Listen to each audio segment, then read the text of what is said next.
انقلاب ایران اور انقلاب فرانس کی طرح کیا کبھی آپ اور میں انقلاب پاکستان سن پائیں گے؟ کیونکہ کسی بھی انقلاب کے لیے جو بھی انگریڈینٹس یا اجزاء چاہیے ہوتے ہیں وہ سارے کے سارے آج کے پاکستان میں موجود ہیں۔ غربت، مہنگائی، بے روزگاری، لاقانونیت، ناانصافی، اشرافیہ کی عیاشیاں، صرف غریبوں پر ٹیکس اور آزادی اظہار پر پابندیاں، یہی سب کچھ تھا جو آج سے 250 سال پہلے کے فرانس میں ہو رہا تھا۔ پاکستان کی ملکہ کی طرح فرانس کی ملکہ بھی مہنگے کپڑوں، جوتوں، زیورات، مہنگے ترین پرفیومز اور عالی شان سواریوں کی شوقین تھی۔ تاریخ بتاتی ہے کہ فرانس کی ملکہ میری انٹونیو ہر سال 300 نئے کپڑے سلواتی تھی اور اس کے لیے خاص طور پر دنیا کے مہنگے ترین پرفیومز بنائے جاتے تھے۔ وہ عجیب و غریب ہیئر سٹائل بنوانے کی شوقین تھی اور صرف اس کے بحری جہاز نما ہیئر سٹائل بنانے کی قیمت فرانس کے کئی خاندانوں کے سال بھر کے کھانے کی قیمت سے بھی زیادہ ہوتی تھی۔ اس نے اپنے لیے ایک پورا مصنوعی گاؤں تیار کروا رکھا تھا جہاں وہ سال میں ایک آدھ دن دیہاتی کپڑے پہن کر سادہ زندگی گزارنے کا ڈرامہ بھی کرتی تھی۔ اندازہ کیجئے فرانس میں ملکہ کے پورے سال میں 300 نئے کپڑے بنوانے پر لوگ انقلاب لے آئے، اور ہمارے یہاں شاید شہزادیاں اور ملکائیں ایک مہینے میں 300 برانڈڈ کپڑے بنواتی ہوں گی، لیکن یہاں لوگ خاموش ہیں۔ فرانس میں صرف سر پر بحری جہاز کا مہنگا سٹائل بنوانے پر ریولوشن آ گیا، لیکن یہاں 11 ارب کے جہاز خریدنے پر بھی لوگ ٹس سے مس نہیں ہوتے۔ انقلاب فرانس تاریخ کا اہم ترین واقعہ ہے جہاں سے جمہوریت کو ایک نئی سمت ملی۔ اسی تاریخ ساز انقلاب کے بعد لیفٹ ونگ اور رائٹ ونگ یعنی دائیں بازو اور بائیں بازو کی سیاست کی اصطلاحات نے جنم لیا۔ انقلاب فرانس سے پہلے پاکستان کی طرح فرانس بھی 3 طبقات میں بٹا ہوا تھا۔ پہلا طبقہ فرسٹ سٹیج یعنی کلرگی یعنی مذہبی اشرافیہ، دوسرا طبقہ سیکنڈ سٹیٹ یعنی ارسٹوکریسی یا نوبلٹی یعنی سیاسی، فوجی اور معاشی اشرافیہ، اور تیسرا طبقہ تھرڈ سٹیٹ یعنی پیزنٹس یعنی عام لوگ، کسان، مزدور، دکاندار، کاریگر اور استاد وغیرہ۔ ملک کی ساری دولت اور وسائل 2% اشرافیہ کے پاس تھے، لیکن 100% ٹیکس صرف فرانس کے عام لوگ دیتے تھے۔ مذہبی رہنما، بادشاہ اور ملکہ اور باقی اشرافیہ ٹیکس دینے سے مستثنیٰ تھے۔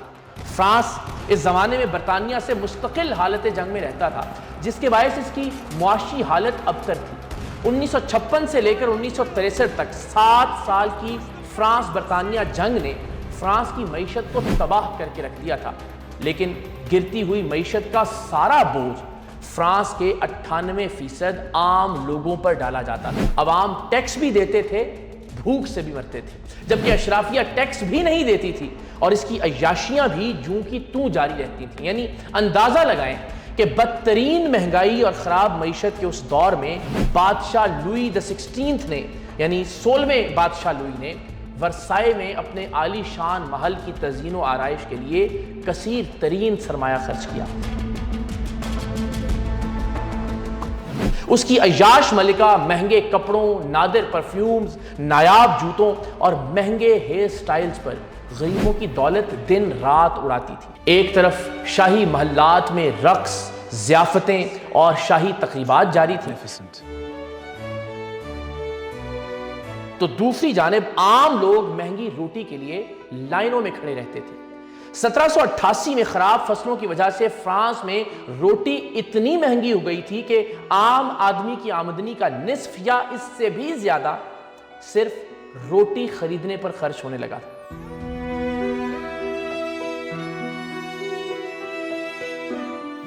اگرچہ یہ بات مصدقہ نہیں، لیکن فرانس کی ملکہ سے منسوب وہ جملہ کہ اگر ان لوگوں کو روٹی مہنگی لگ رہی ہے یا روٹی نہیں مل رہی تو یہ لوگ کیک کیوں نہیں کھا لیتے؟ S'ils n'ont pas de pain, qu'ils mangent de la brioche. یہ جملہ اس طبقاتی فرق اور معاشی عدم مساوات کی علامت ہے جس کا اس زمانے کے فرانس پر راج تھا۔ عام لوگوں کی حالت یہ تھی کہ آمدنی کم، ٹیکس زیادہ، روٹی اور ایندھن مہنگا، جبکہ شاہی دربار کی عیاشیاں اور پرتعیش زندگی بدستور جاری۔ بالکل ویسے ہی جیسے آج کے پاکستان میں ہو رہا ہے کہ غریب پس رہا ہے اور حکمرانوں کی عیاشیاں بدستور جاری ہیں۔ فرانس کے حالات یہاں تک اس لیے پہنچے تھے کہ کئی صدیوں اور دہائیوں تک فرانس کے لوگوں کو اس بات پر یقین تھا کہ بادشاہ اور ملکہ کا یہ حق ہے کہ وہ ان پر حکمرانی کریں، اور یہ حق انہیں خدا نے دیا ہے۔ بالکل ویسے ہی جیسے پاکستان کے عوام نے یہ سوچ لیا ہے کہ یہ امیر زادے ہی ان کے حکمران ہو سکتے ہیں اور حکمرانی انہی کا حق ہے، جبکہ ہم صرف محکوم بننے کے لیے پیدا ہوئے ہیں۔ اسے doctrine of divine rights of kings کہا جاتا ہے، یعنی لوگ یہ بات تسلیم کر لیتے ہیں کہ جو ان کے لیڈر یا حکمران ہیں انہیں خدا نے لیڈر یا حکمران بنایا ہے، اور وہ خود یا ان کے بچے بس ان لیڈروں یا حکمرانوں کی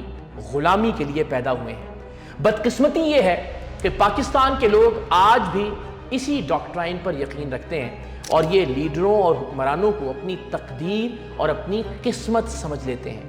نون لیگ اور پیپلز پارٹی کے فالوورز کو لگتا ہے کہ خدا نے حکمرانی کا حق صرف شریف اور بھٹو یا زرداری خاندان اور ان کی آنے والی نسلوں کو ہی دیا ہے، جبکہ پی ٹی آئی والوں کو یہ لگتا ہے کہ خدا نے عمران خان کو ان کا رہنما بنا کر بھیجا ہے، اور اگر ان سے پوچھو کہ عمران خان صاحب کے بعد کیا کرو گے تو اکثریت کا جواب ہوتا ہے کہ اللہ ہمیں عمران خان کے جانشینوں میں سے کوئی اور لیڈر عطا کرے گا، یعنی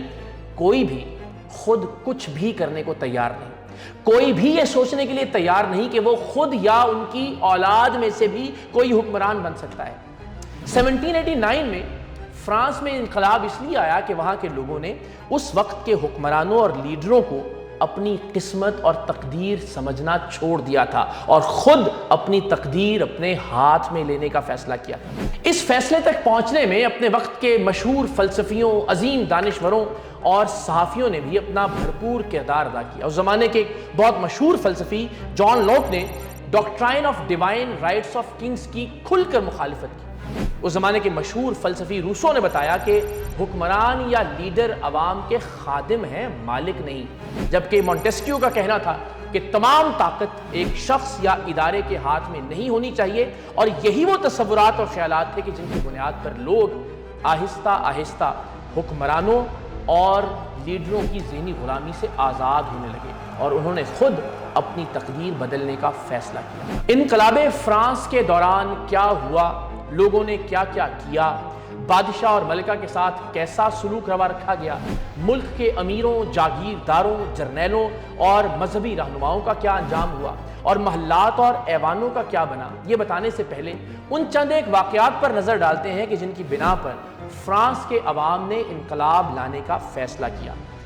چونکہ لوگ ایک عرصے تک حکمرانوں کو خدا کی جانب سے مقرر کیا گیا یا خدا کی جانب سے بھیجا گیا تصور کرتے تھے، اس لیے جب فرانس کے لوگوں کو اس بات کا پتہ چلا کہ ان کی ملکہ میری انٹونیو سویڈن کے ایک امیر زادے کو عشقیہ خطوط لکھتی ہے، تو ان سب کو ایک جھٹکا لگا کہ جس بادشاہ یا جس ملکہ کو ہم خدا کا اوتار سمجھتے ہیں وہ تو ہم جیسے ہی عام انسان ہیں، اور ایک پاکستان ہے کہ جہاں حکمرانوں اور لیڈروں کی تمام تر بشری خطاؤں اور ان خطاؤں کے بار بار سامنے آنے کے باوجود عوام انہیں اللہ کا ولی، کبھی امیر المومنین، کبھی امت مسلمہ کا لیڈر مانتے ہیں۔ یعنی فرانس کے لوگوں کی طرح پاکستان کے عوام یہ کہتے نہیں کہ ہمارا لیڈر خدا کی طرف سے بھیجا گیا ہے، لیکن دل سے ایسا ہی مانتے ہیں۔ انقلاب فرانس کے واقعات کی دوسری وجہ ٹیکس تھا۔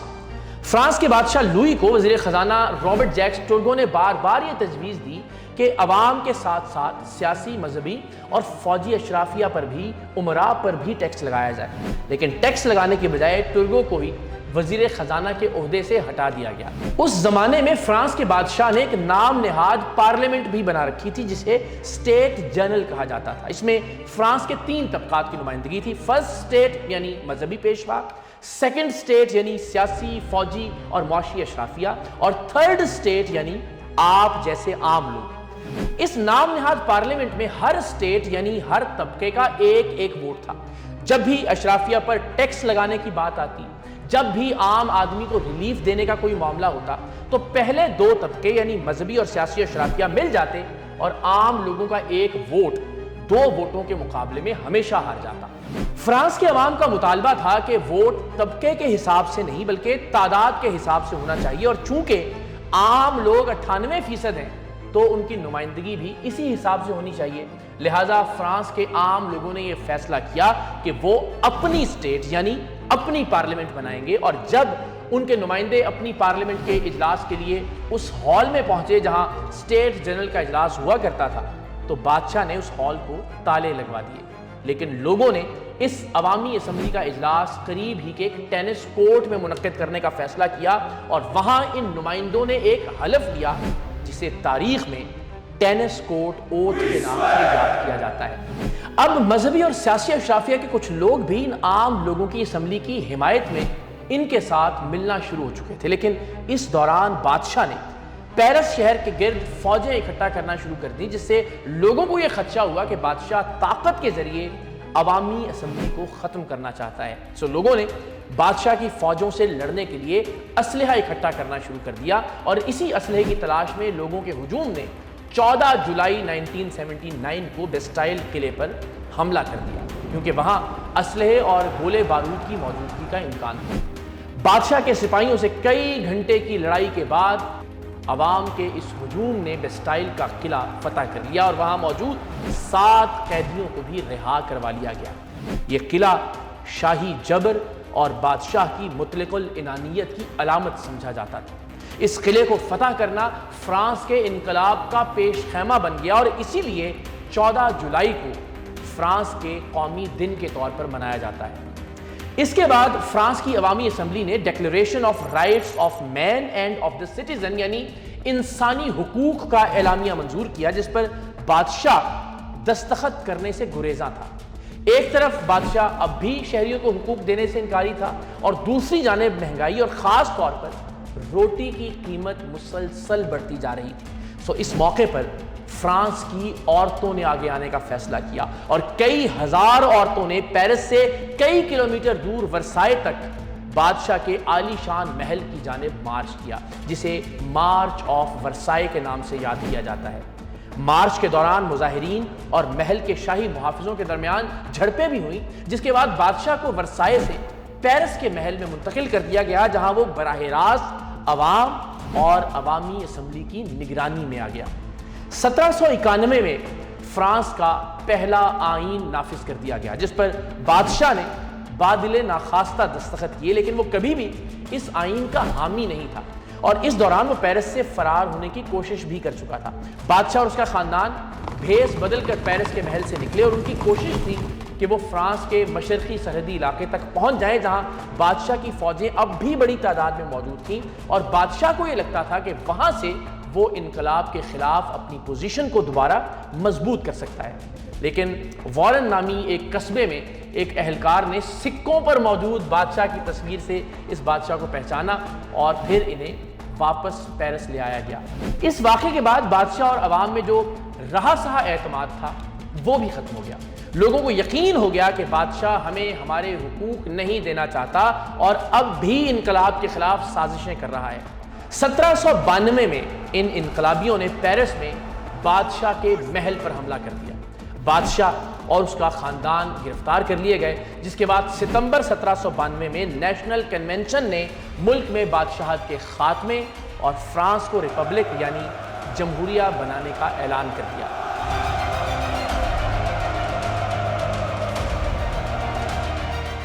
بادشاہ پر مقدمہ چلایا گیا کہ اس نے قوم کے خلاف سازش کی ہے اور بیرونی طاقتوں سے رابطہ کر کے انقلاب کو نقصان پہنچانے کی کوشش کی ہے، اور اسی مقدمے کی پاداش میں پہلے بادشاہ کو اور پھر اس کی ملکہ کو بھی سزائے موت دے دی گئی۔ اس زمانے میں گلوٹن نامی ایک آلے کے ذریعے سزائے موت پر عمل درآمد کیا جاتا تھا، جس میں مجرم کا سر لکڑی کے ایک تختے میں پھنسا دیا جاتا تھا، اور پھر اوپر سے لوہے کا ایک تیز دھار وزنی ٹوکا یعنی بلیڈ گردن پر گرتا تھا اور گردن کو جسم سے الگ کر دیتا تھا۔